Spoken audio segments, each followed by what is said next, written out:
My husband left me in the middle of our daughter's sweet 16 party.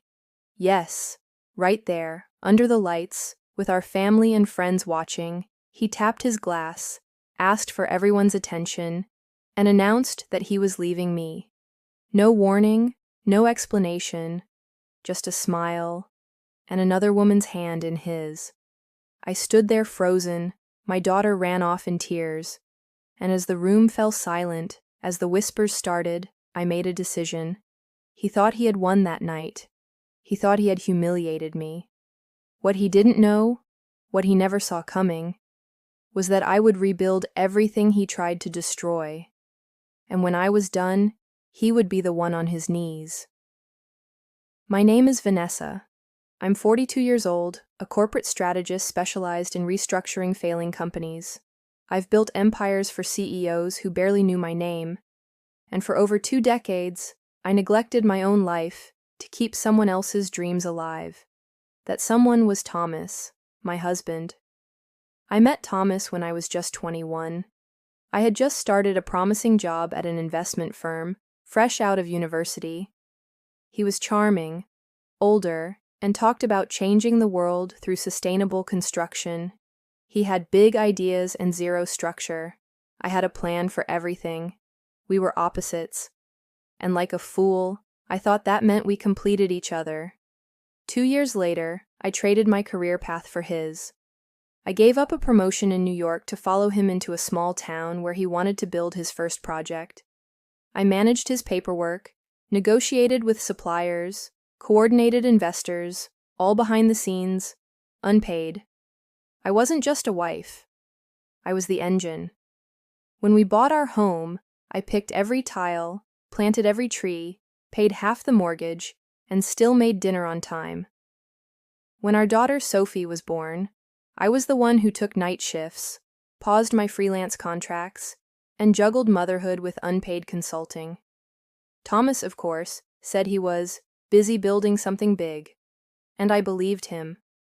The truth is, I liked being the woman behind the curtain. I didn't need recognition. I thought love was sacrifice, and I was proud of mine. While other couples posted perfect photos on Instagram, I was holding us together in the shadows, with spreadsheets, patience, and silence. But silence breeds blindness. Over the years, small things started to feel wrong. He stopped asking me about my work. He locked his phone. He traveled more, and when he returned, he was colder, always distracted, always tired. He blamed it on stress, on deadlines, on investors. Once, I found a perfume that wasn't mine in the glove compartment. He laughed, said it belonged to a client he gave a ride to. Another time, I saw a dinner charge at a place we'd never been to. He said it was a business meeting. He always had answers, and I always chose to believe them, because believing meant I didn't have to face what I already knew. And so, I kept smiling at family dinners. I ironed his shirts, I cheered him on at events, I booked his flights and wrapped his birthday gifts. I made our life look perfect, because if I admitted the cracks, I would have to admit I'd wasted years on a man who never saw me as more than a tool. Still, I held on, for Sophie, for our history, for the illusion that love can survive neglect if you're just loyal enough, until the sweet 16. Until he stood in front of family, friends, clients, and our daughter, and told them all that he was leaving me. No warning, no conversation, just a declaration, like I was a chapter he had finally finished reading. They clapped at first, thinking it was part of a speech. Then silence, then gasps, then Sophie screamed. And as he walked away, holding the hand of a woman 10 years younger, I stood in place, my hands frozen, my face unreadable. But inside, something cold and sharp took root. I wasn't going to cry. I wasn't going to beg. And I wasn't going to break. No. I was going to do what I do best, restructure what's broken. Only this time, the company I would rebuild was me. And Thomas? He had just made the biggest miscalculation of his life. The week after the party was a blur. I didn't cry, I didn't eat, I didn't speak to anyone except my daughter. Sophie locked herself in her room, and I didn't force her out. She was in shock, and truthfully, so was I. But instead of collapsing, I started watching. Silence has a way of sharpening perception. Thomas never came home after that night. No calls, no explanations, just absence. Like I had vanished the moment he took that woman's hand. Her name was Clara. Yes, I knew her. She worked as an administrative assistant to one of his business partners. She was young, polished, and calculating. I had always been kind to her. I'd even offered her career advice once. On Monday morning, a white envelope arrived. No note, no warning, just a clean, cold delivery. It was a formal divorce petition. Thomas hadn't just cheated, he had prepared for months. Everything about it was premeditated. He'd already hired a lawyer, not just any lawyer, one of the most ruthless in the city, known for tearing apart spouses in high-asset divorces. The petition claimed emotional abandonment. My abandonment. It accused me of being distant, of prioritizing work over family, that I had become cold, unavailable, and obsessed with control. Control. The same thing that kept our lives running. The irony would have been amusing if it wasn't so calculated. But the deeper insult came next. He was seeking full control of our marital assets. The house I had bought before the marriage, the joint investments I had built, even a claim on the private retirement account I'd kept separate since before we met. He wanted half of everything. Worse, he was demanding primary custody of Sophie, with visitation rights for me, as if I were the one who walked out. It was clear. This wasn't an emotional decision. This was a hostile takeover. I was a business liability to be removed. He had underestimated me. That day, I created a folder on my desktop. I named it Reconstruction. I began with contacts. I reached out to a woman I hadn't spoken to in years, a law school colleague who had since become a partner in one of the most aggressive family law firms in the country. My message was simple. I need someone who plays chess, not checkers. She responded within the hour. The next morning, I was on a call with a legal strategist known for winning ugly battles with elegance. She asked for documentation, anything that showed financial contributions, ownership, parenting involvement. I gave her folders of data, every school event I'd attended, every medical form I'd signed, photos, receipts, property deeds, investment statements, emails. And then I told her about Clara, about the speech, about the public betrayal, about the silence that followed. She listened carefully and said, "You're very composed." And I said, "That's because I stopped feeling. Now I'm thinking." That was the shift. I wasn't grieving a man. I was analyzing a threat. My emotional silence had become a weapon, and Thomas had no idea I was loading it. I started tracing transactions, quietly. He thought I was hiding in a corner licking my wounds. I was combing through joint accounts, cross-referencing statements, searching for inconsistencies, and they were everywhere. 6 months before the Sweet 16, Thomas had transferred a significant sum from our joint savings to a shell corporation. I recognized the name. It belonged to a cousin of his, someone he hadn't spoken to in years. I tracked it further. That shell company now held real estate in another state, a new apartment under Clara's name. Then came the offshore accounts. He'd withdrawn just under the reporting threshold multiple times, enough to fund a new life, assuming I never questioned it. But I was questioning everything now. He thought I was too fragile to fight, that after public humiliation, I'd shrink, that I'd avoid confrontation for the sake of our daughter. What he forgot is that I'd built empires in silence before.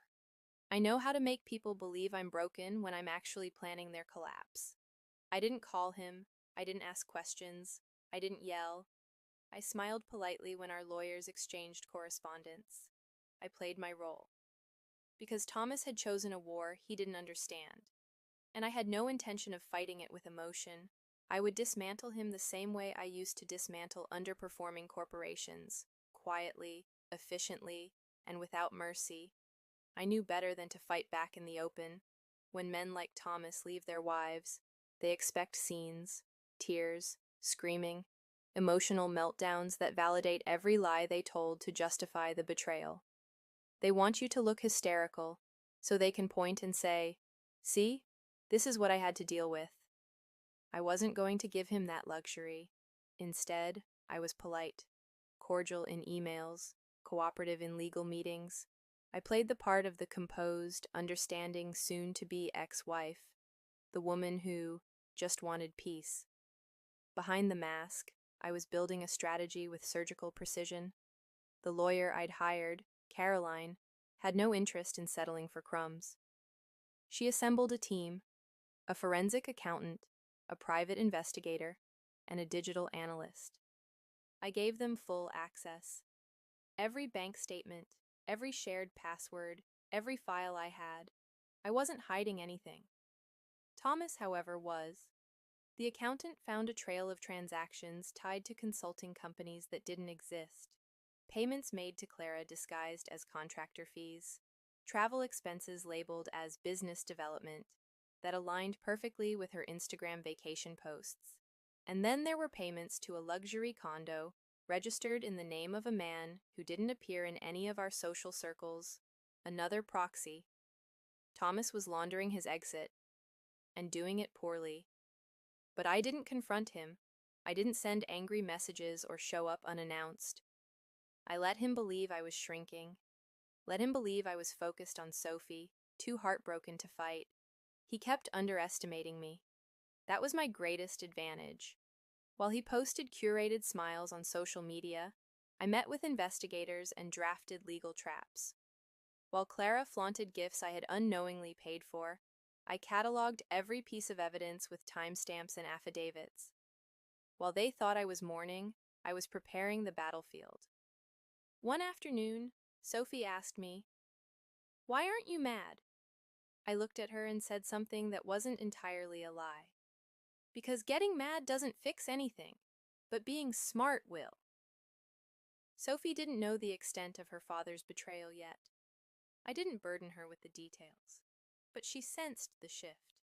She saw the quiet steel forming inside me, and she started to distance herself from him. Not because I told her to, but because he stopped showing up. Missed calls, broken promises, birthday plans canceled. While Thomas built a new life, he abandoned the old one completely, including his daughter. I let it happen. Every custody hearing, every legal proceeding, I let the facts speak, not my emotions. I documented every time he missed visitation, every passive-aggressive message, every late payment. I didn't twist the narrative. I simply told the truth, cleanly, with proof. Meanwhile, I started looking deeper into his company. On paper, it was thriving, but I knew Thomas. He always overstated success to mask instability. With a quiet nudge from our investigator, we discovered that several of his recent investors were questioning the numbers. One had already filed a complaint. 2 others had withdrawn funding quietly. I wasn't the only one he was lying to. And now, I had leverage. Caroline drafted a motion to pause asset distribution until a full audit was completed. It was subtle, not an accusation, but a concern. The court granted it. That one move froze over half of Thomas's available funds. His attorney tried to fight it, but the evidence was too clean, too calm. It didn't come from a scorned wife. It came from a businesswoman with documentation. Thomas called me for the first time since the party. I didn't answer. He emailed, said we should talk civilly, that things were getting out of hand. I replied with a single sentence. "Let's leave this to the professionals, as you wanted." No emotion, no window for negotiation. He had chosen this battlefield. Now, he would live in it. The final piece came when we traced one of his hidden accounts to an investment fund registered under Clara's name. funds he had siphoned from a joint account 3 months before the divorce, illegally. That was when Caroline smiled for the first time. "We don't need revenge," she said. "We just need court." And she was right, because the moment Thomas stepped into that courtroom, thinking he still had control, he'd be walking straight into a strategy crafted with every ounce of pain he gave me. Only now, that pain was power. Thomas had always been a man who relied on performance. His words were rehearsed, his smiles calculated, his image spotless.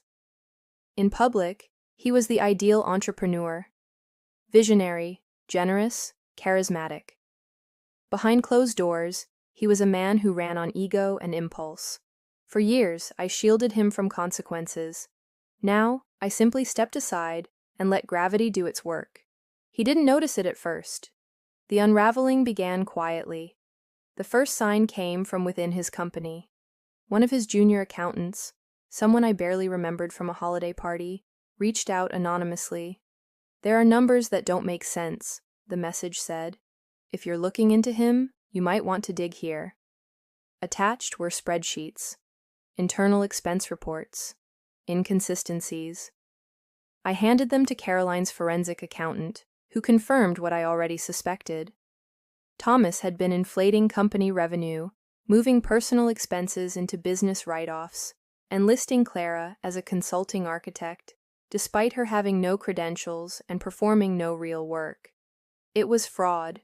Maybe not enough for prison, but enough for regulatory agencies to get involved, enough for investors to panic, and panic they did. Shortly after our court motion froze a portion of his assets, one of his board members resigned. Quietly. No press release, no statement, just vanished from the website. Then came the whispers. 2 clients postponed payments. 1 dropped out entirely. The stability Thomas claimed to have built was built on sand, and now the tide was coming in. Still, I remained silent. Sophie asked me why her father looked tired lately, why he hadn't called her in days. I didn't answer. I didn't need to. She was putting the pieces together on her own. In the meantime, Thomas was trying to maintain the illusion, photos with Clara at charity events, smiling interviews. But behind the curtains, his calls to my lawyer became more frequent. His tone changed, first indignant, then panicked, then desperate. He tried to schedule a mediation, wanted to settle things reasonably. Caroline declined on my behalf. "Not until the financial audit is complete," she reminded him. That audit, of course, was taking longer than expected, because the deeper we looked, the worse it got. Then came the first press inquiry. A reporter contacted me directly. "Off the record," he said, "I heard there's an internal audit happening at your ex-husband's firm. Would you like to comment?" I said no. I didn't need the media. I didn't want exposure. I wanted the process to speak for itself. But it was too late. The rumors were out. Someone, maybe a former employee, maybe an investor, had started talking. A week later, an article was published. Rising construction mogul under scrutiny for alleged financial misconduct. They didn't mention my name. But the damage was done. His clients started pulling out. His phone calls went unanswered. Clara's social media went dark. And I just kept moving forward. In court, our case was gaining momentum. The evidence was overwhelming. The judge reviewed the offshore accounts, the false expense reports, and the concealed assets. Caroline presented everything without emotion, just facts. Piece by piece, we dismantled the foundation he had tried to build his new life on. I didn't need to attack him. He was doing it to himself. At home, Sophie began asking different questions. Not about her father, but about me. She wanted to know how I stayed calm, how I didn't lose control. And I told her the truth. Because control is power. And I wasn't going to give him any more of mine. The most unexpected part? I didn't feel joy watching him fall. Not exactly. It wasn't satisfaction. It was something colder, something quieter. a confirmation that I had been right all along. He had mistaken kindness for weakness. He had mistaken silence for surrender. And now, as his empire cracked and his confidence crumbled, he finally realized what I had become. Not his wife, not his victim, but his reckoning.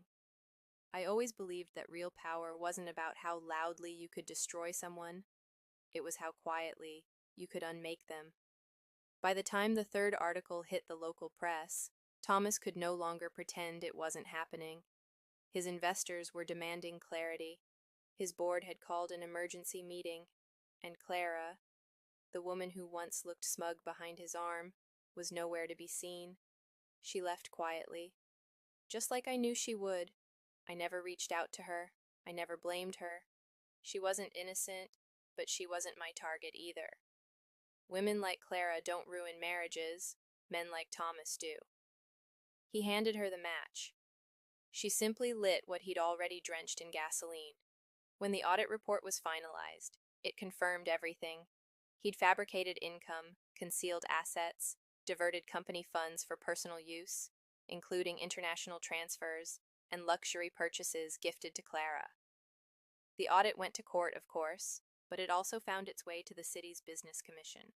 Within days, Thomas's company license was flagged for review. Then came the collapse, not a bang, but a series of quiet humiliations.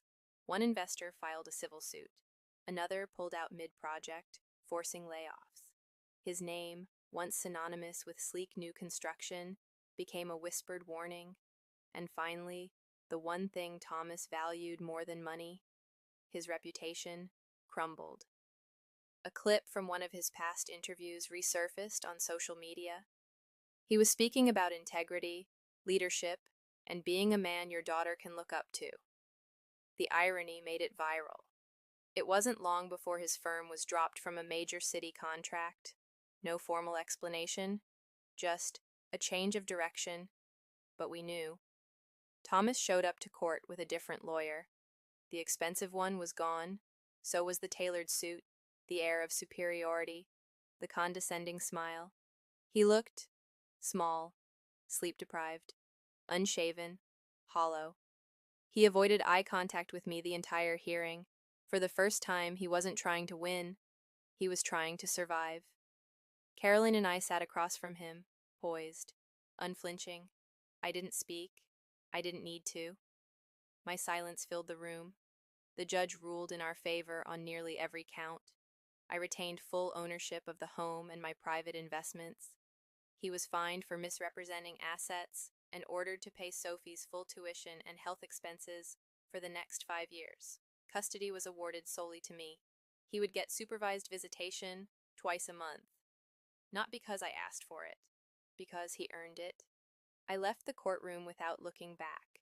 He called my name once, not loud, not demanding, just broken. I didn't stop. 2 days later, he showed up at the house. Sophie wasn't home. I stood at the door and watched him. He had nothing rehearsed this time. No smile, no charm, just desperation. "I lost everything," he said. I didn't respond. He tried again. "I didn't think it would go like this." I nodded once, slowly, and then I said the only thing I'd been saving for this moment. "That's because you never thought I was capable of anything at all." He blinked, like he'd been slapped, and maybe, in a way, he had. He left without another word. I closed the door behind him, calm. That night I poured a glass of wine, sat by the window, and exhaled for the first time in months. I hadn't screamed. I hadn't begged. I hadn't fought for his attention. I had dismantled him with logic, strategy, and patience. And the best part? No one would ever say I was the villain, because I never had to play dirty. I just had to stop cleaning up his mess. There's a moment, after the storm, after the ruin, when your enemy realizes the war is over, not because they surrendered, but because there's nothing left to burn. That moment came 3 weeks after the final court ruling. Thomas collapsed in the lobby of his office building. The press called it stress-related. The truth was more complex. The business was under investigation. His accounts were frozen. Former employees were coming forward with complaints. His so-called friends had vanished. Clara had moved to another city, and the life he built on lies had finally turned to ash. Sophie received a call from the hospital. Her father had listed her as his emergency contact. She didn't answer. She handed me the phone instead. I hesitated, not because I was torn, but because I needed to decide what version of myself would walk into that hospital room. I didn't go to comfort him. I went to close a chapter. When I entered his room, he looked up with hollow eyes. No defiance, no performance, just the weight of a man who had nothing left to project. He was hooked to monitors, pale, thinner than I remembered. There were no flowers on the table, no visitors, just silence. He opened his mouth to speak, but I raised a hand before he could begin. "I'm not here for apologies," I said. He nodded. I just wanted to see what became of the man who thought I was disposable. There was no anger in my voice, no gloating, just truth. He swallowed hard, then said, "I made a mistake." I tilted my head. "One?" His eyes welled, and I saw the man I once married.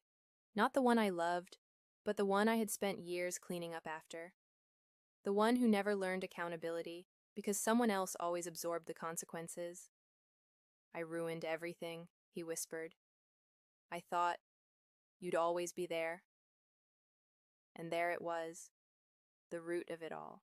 He didn't think I was weak. He thought I was permanent, but I'm not anyone's foundation, not anymore. "You destroyed yourself," I replied. "I just stopped saving you."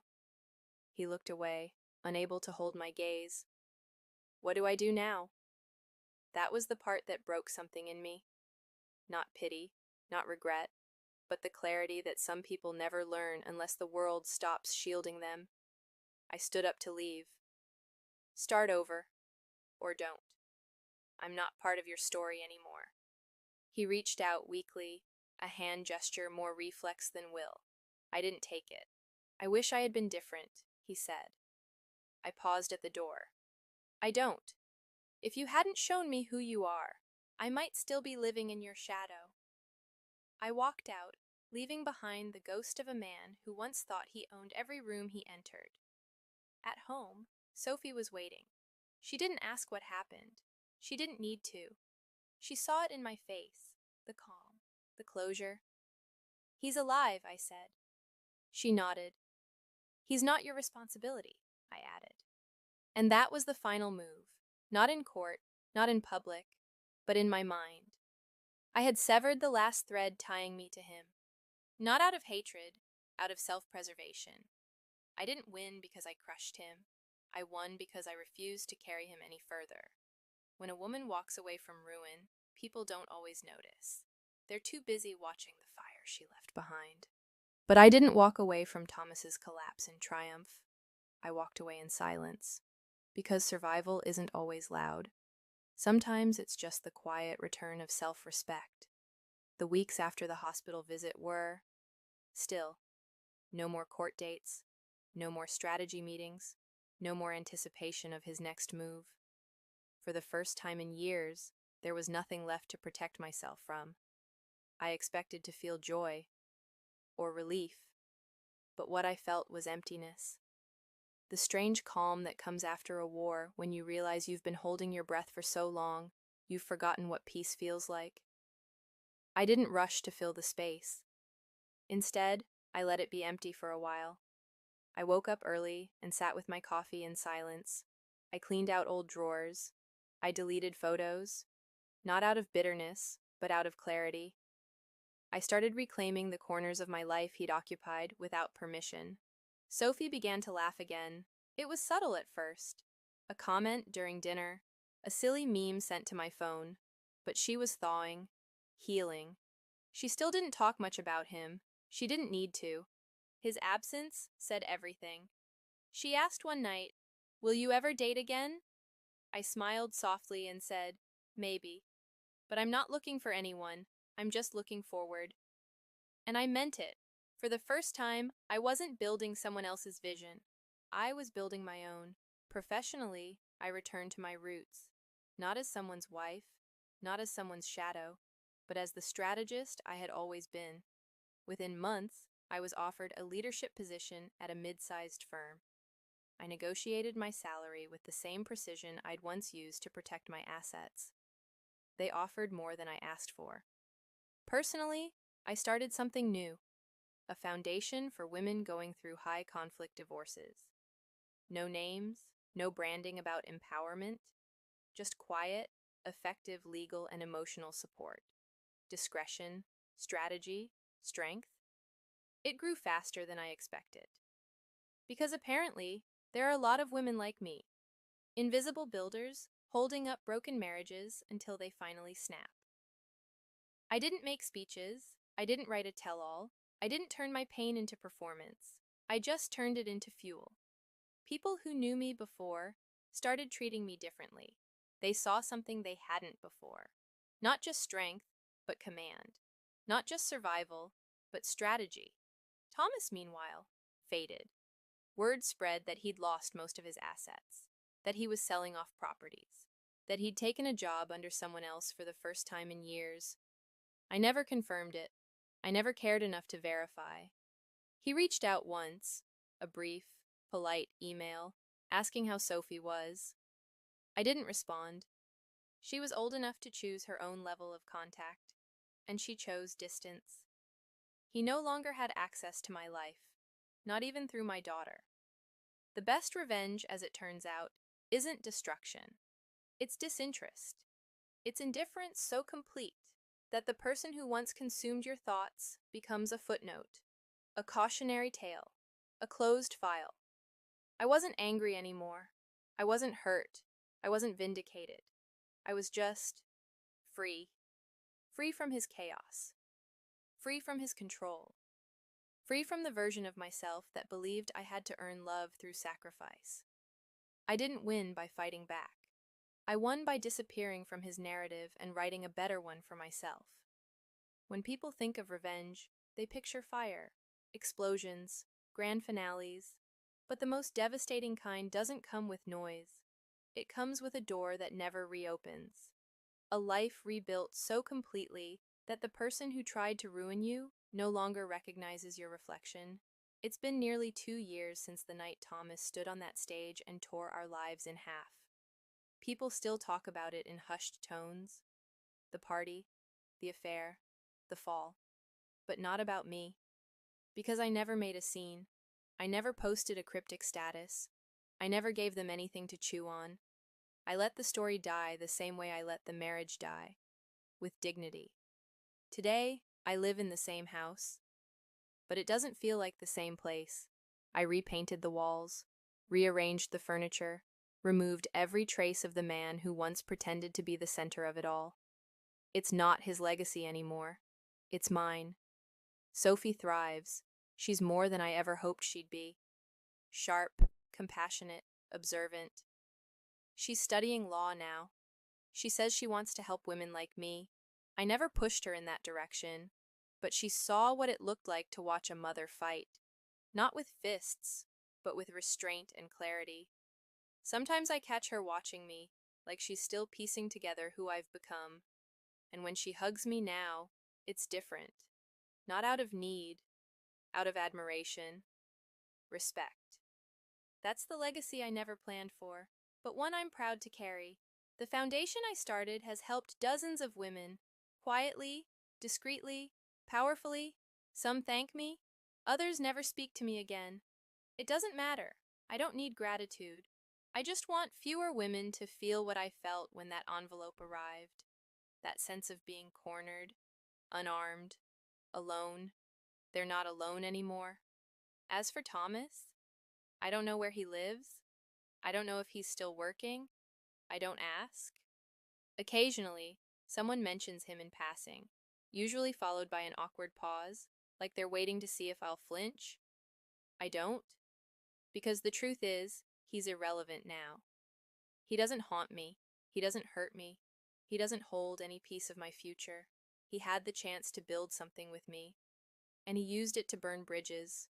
That was his choice. Mine was different. I chose to protect my daughter, my dignity, my name. I chose silence when I could have screamed. I chose evidence when I could have lashed out. I chose legacy when I could have chosen destruction. And in doing so, I gave myself the only kind of justice that lasts, the kind that doesn't require anyone else's approval. I didn't just survive, I succeeded. And in the end, that's the one outcome he never planned for.